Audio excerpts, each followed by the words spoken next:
My name is Douglas Guilfoyle, and over approximately the next 20 minutes I'm going to speak about counter-proliferation of weapons by sea and the impact of such activities on the law of the sea, and in particular the principle of freedom of navigation. Freedom of navigation contains two ideas. The first is that all states have a right to give their flag to ships, and those ships may then navigate the high seas, being the whole ocean area beyond the territorial sea of any state. And while on the high seas, those ships are subject to the exclusive jurisdiction of their flag state, and only their flag state may board them, inspect them, divert them to port, and so on. So they are free to navigate and subject to the exclusive jurisdiction of their flag state.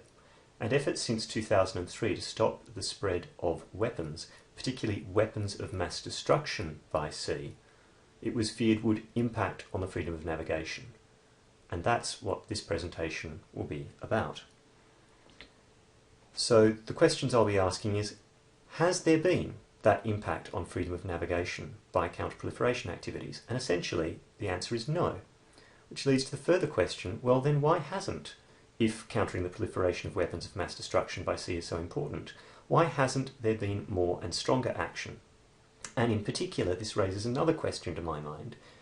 Given the action there has been, even if it's limited, on weapons of mass destruction, why hasn't more been done about small arms and light weapon proliferation by sea?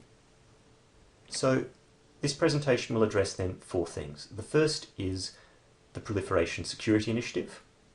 The second is a protocol of 2005 to the suppression of unlawful acts against the Safety of Maritime Navigation Convention. That convention is normally called SUA, Suppression of Unlawful Acts. So the SUA Protocol 2005 is normally called SUA 2005. And that protocol creates, or tries to create, a system for boarding and inspecting vessels on the high seas suspected of transporting weapons of mass destruction. And similarly, the United States has entered a series of bilateral agreements, treaties covering the same area. I'll also talk about UN Security Council resolutions on weapons of mass destruction, and then I'll turn to the issue of small arms and light weapons. So, turning to the Proliferation Security Initiative first.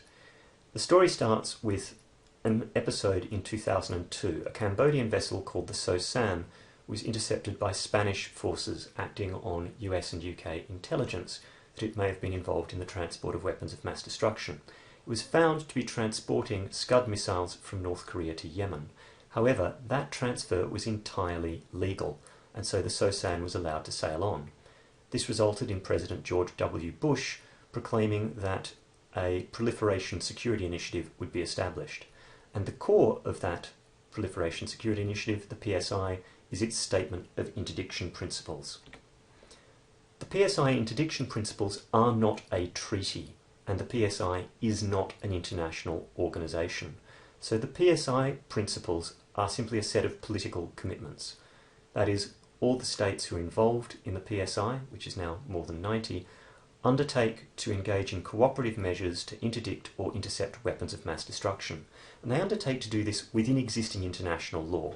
So there are several ways they can do that. First, they can take action on the high seas regarding their own flag vessels, which they have exclusive jurisdiction over, or with the consent of that vessel's flag state. If it's a foreign vessel, they can take action regarding that vessel. So if you ask, can we visit and inspect your ship, the flag state may say yes or may say no. Further, states have authority over waters under their control. They have the strongest authority as port states. Vessels in their internal waters are subject to their customs law, and they may have a degree of authority in both their territorial sea, running out to 12 nautical miles from shore, or to 24 nautical miles within the so-called contiguous zone, where there's limited customs enforcement jurisdiction. Beyond that, the PSI participants pledged that they would work together to strengthen relevant international law. So, if we were trying to assess how the PSI has made an impact 10 years on, what mark would we give it? Well, the usual example is the BBC China episode of 2003, where a vessel, the BBC China, was suspected of transporting uranium centrifuge components to Libya, aluminium tubing. The vessel was flagged to Antigua and Barbuda, but that state wasn't a party to the PSI at the time. However, the ship had German owners, and German authorities directed the vessel to enter an Italian port, where Italian customs officials removed the components. And this is how the PSI was meant to work: cooperative measures operating under national law. However, a firm figure for interdictions has never really been given. Occasionally US officials have talked that there have been about 30 successful interceptions, but these episodes are seldom as well publicised as the BBC China. Probably of more practical significance is that there are operational expert group meetings twice a year, where the officials who are involved in intercepting vessels at sea can share expertise, and exercises are conducted such that PSI participants have a degree of interoperability. They know how to collaborate with each other. So the focus appears to be on what's called critical capabilities and practices. Can we do this in practice? Do we have partners we can work with? So, has the PSI then had an impact on international law? Well, it aimed to strengthen relevant international law, and we can think about that in terms of US bilateral treaties, the SUA Protocol, and also, because of the influence of the United States and other PSI members, several Security Council resolutions, which we'll come back to. So the US concluded 11 bilateral boarding agreements over time, and it concluded those boarding agreements with flags that cover about 60% of the world merchant fleet. We can also look at the 2005 SUA Protocol on WMD proliferation, as I'd said we would, and that protocol creates both offences relating to the transport or proliferation of weapons of mass destruction and associated technologies, and also creates a system of boarding provisions where one state party can obtain, if it asks, another state party's consent to board and inspect its vessel. So there have been some changes to international law through this treaty making. The bigger question is, could Proliferation Security Initiative practice change customary international law? That is, the unwritten law of the international community based on consistent state practice and a belief that these practices are mandated by law. Well, custom needs consistent practice, and none of these treaties consistently says that a boarding state can just board any vessel it suspects of transporting weapons of mass destruction. Almost all of these arrangements provide no such automatic right. They require active flag state consent. So there isn't uniformity in these provisions, or at least no uniform provision of an automatic right. Further, whatever the PSI is doing, it doesn't attract a lot of publicity, and if states don't know what's going on, it can't generate customary international law. And overall, all of this treaty practice, and indeed all other practice, upholds the primacy of flag state jurisdiction. So all of this activity is not going to change the customary international law of freedom of navigation. Now, further, we can look at the SUA 2005 protocol. It has its limits. The boarding provisions require active flag state consent unless states opt into a provision that would allow any other state party to automatically board and inspect a vessel suspected of transporting WMD. But even there, if those boarding provisions are going to be effective, you need naval powers who have signed up to the treaty, and presently no major naval power has. Further, if you're going to prosecute people on board for their involvement in moving weapons of mass destruction, you need a national law to prosecute them under. So a key limitation to the SUA Protocol remains that its membership is limited and there's been a slow pace of ratification. So presently there are only some 24 SUA Protocol parties, and you can see here the pace at which states have joined it since 2007. There hasn't been a rush to join this treaty. So, its key limitations. Are there national laws on WMD offences? Well, the thing is, if you're going to target the transport of WMD at sea, you need a law that expressly applies to foreigners on the high seas transporting weapons of mass destruction on the high seas aboard another flag state's vessel, or at least those flag states that are covered by the treaty. Most states don't have such a law with such extraterritorial reach. The United States does have a law that could cover that situation. I've given the citation there, but it has certain limitations. It also has to constitute another terrorist offence covered by US law. Also, the question arises, how effective is all of this going to be in practice? What are the odds that WMD proliferators are going to wind up using a vessel flagged to a SUA 2005 party? Are these boarding provisions going to be of any use if, in fact, bad guys can simply use a different flag state? Alright, so let's pass on from the treaty law, which we could argue has not had a large substantive impact, to look at UN Security Council resolutions. We'll start with 1540. 1540 of 2004 covers weapons of mass destruction and associated technology being transferred to non-state actors, i.e. terrorist groups, armed groups. It doesn't apply to transfers between states. It omits the word interdiction at the insistence of China, which was seen as a political blow to the Proliferation Security Initiative and the idea of support for intercepting things on the high seas. However, it does provide that states must adopt and enforce effective laws prohibiting such transfers. And arguments have been made that while this wouldn't authorise, the resolution wouldn't authorise interceptions on the high seas, arguments have been made that it might authorise interception in the territorial sea. So in the territorial sea, a vessel not heading for port normally has a right of innocent passage. And three arguments broadly have been made. The first is that transporting WMD, contrary to Resolution 1540, can't be innocent. The second is that it's a breach of an international obligation and you could intercept the vessel as a countermeasure. And the third is actually states have complete territorial jurisdiction in their territorial sea. They're normally not meant to exercise it, but this would be one of the situations where they can. And so this obligation to adopt and enforce laws would allow an exception to innocent passage. So there's no consensus on those arguments, but they've all been made. Pressing on and looking at Security Council Resolution 1874, this does target transfers to a state, North Korea, and this followed previous sanctions resolutions, but it targeted specifically either transports to North Korea or exports from North Korea of weapons of mass destruction, technology associated with creating weapons of mass destruction, and large conventional weapons.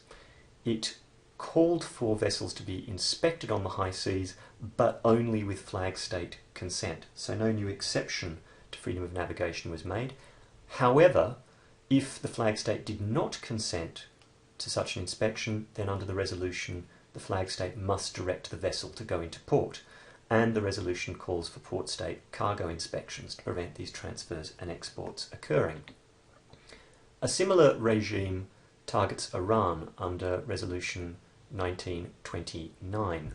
This also builds on previous sanctions resolutions and targets both transfers to Iran or exports from Iran of weapon systems and ballistic missile technology. And it principally calls, however, only for port state cargo inspection. It notes that flag states may consent to inspection on the high seas, but that does nothing to the existing law. That's something that states could do already.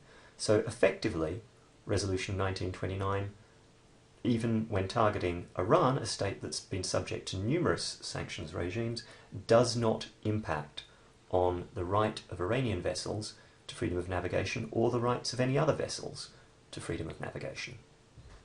So if we look at Security Council resolutions on weapons of mass destruction, even when they target North Korea, a pariah state, they don't modify flag state jurisdiction. Alright, the diversion to port provision might interfere with freedom of navigation to some extent, but it's quite limited. Suggestions being made in the literature that actually the prohibition on bunkering contained in some of the resolutions is more effective. Bunkering means refueling. So if these vessels know they can't refuel at major international ports like Singapore, then they may have no option but to go home. And that's what happened in the case of the vessel flying the North Korean flag, the Gangnam 1 in 2009. When it knew it would be denied bunkering in Singapore, it had no option but to return to North Korea. So let's move on then. So all this effort's been put into containing weapons of mass destruction and their proliferation by sea, even though that regime is limited. What's been done about small arms and light weapons? These, after all, threaten more people daily than weapons of mass destruction. They're the weapon of choice in most conflicts in sub-Saharan Africa. And there's agreement in the UN process on small arms that small arm and light weapon proliferation protracts and intensifies internal conflicts. So these are goods that generally move by sea. So we can ask, in comparison to weapons of mass destruction, where are the treaties, where are the Security Council resolutions? Well, there's a lot of international instruments involved, and I won't go through them all here. Most of them aren't treaties. Most of them are political, non-binding statements. But I do want to look at the long-awaited Arms Trade Treaty of 2013 in some detail.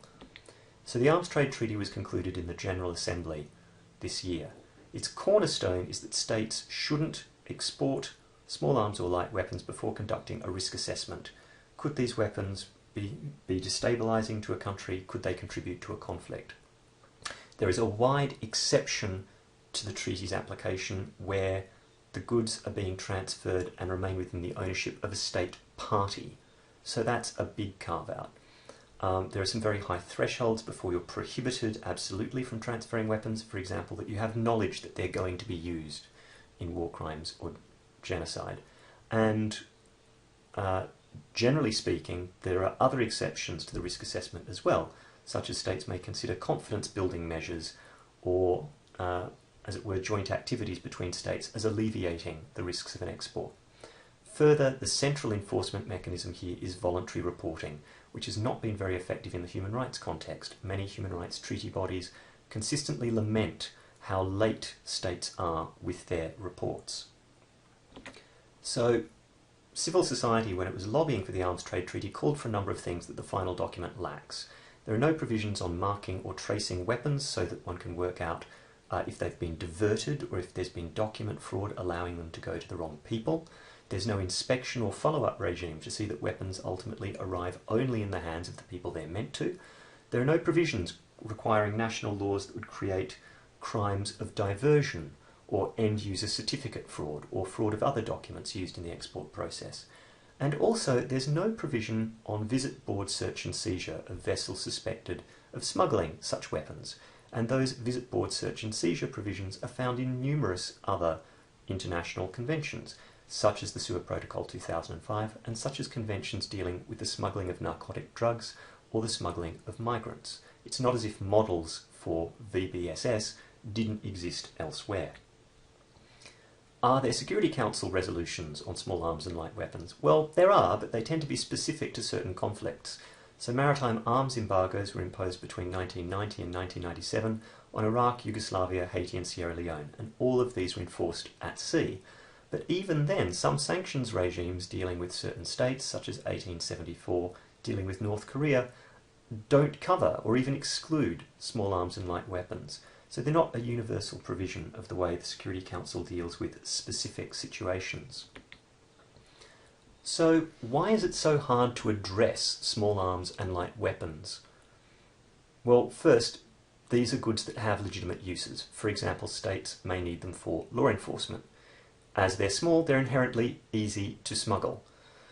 Also, if one thinks of arms proliferation as causing problems, as fueling and exacerbating conflicts, particularly in sub-Saharan Africa, who's facing those problems? Well, it's not states like the US, Russia, Germany, France, China, or the UK, who principally bear, in economic terms, the negative externalities of the arms trade. However, those 6 states are the world's 6 largest arms exporters. They are also very significant international powers. So no treaty on the arms trade is going to work unless they're involved, unless they consent. And if one is more interested in the way these negotiation dynamics work, an excellent academic article was written by Efrat in the 2010 volume of the journal International Organization covering these issues, and I recommend it highly. So, common problems, I think, emerge when we stand back and look at both the proliferation of weapons of mass destruction and the proliferation of small arms and light weapons, and attempts to address that proliferation at sea. First, in both cases, there's an element here of legitimate trade. Small arms and light weapons might be moving for legitimate reasons between states. Further, weapons of mass destruction scarcely ever move as completed weapons. What we're really targeting is dual-use materials, which might also have other civilian purposes and not only be weaponized. Also, these international regimes, like Security Council Resolution 1540 or the Arms Trade Treaty, seem quite reluctant to target direct government-to-government transfers. Further, when you have a division of opinion between arms exporting states and states where there are conflicts fueled by small arms and light weapons, there's going to be a lack of a common preference there. And unless there's a political consensus, it's going to be very hard to create international law. However, that is not a weakness unique to international law. Again, generally speaking, national laws only move forward when there is some degree of political consensus. So that concludes my presentation on the question of the counter-proliferation activities and when they've had an impact on the law of the sea. And generally speaking, they operate only within the law of the sea, and we see a range of measures targeted largely at weapons of mass destruction and not small arms and light weapons. Though when we step back and think about both of those situations, common problems emerge that indicate why this is particularly difficult to do anything about. But also, I think, the lack of making further and stronger inroads into the principle of freedom of navigation or exclusive flag state jurisdiction shows that these are principles the international community does have a common preference about, where there is a political consensus. So the international community is very reluctant to abandon these principles. And of course the United States, that's very concerned with WMD proliferation, would be reluctant to abandon them as well, because these principles protect also their vessels and their interests.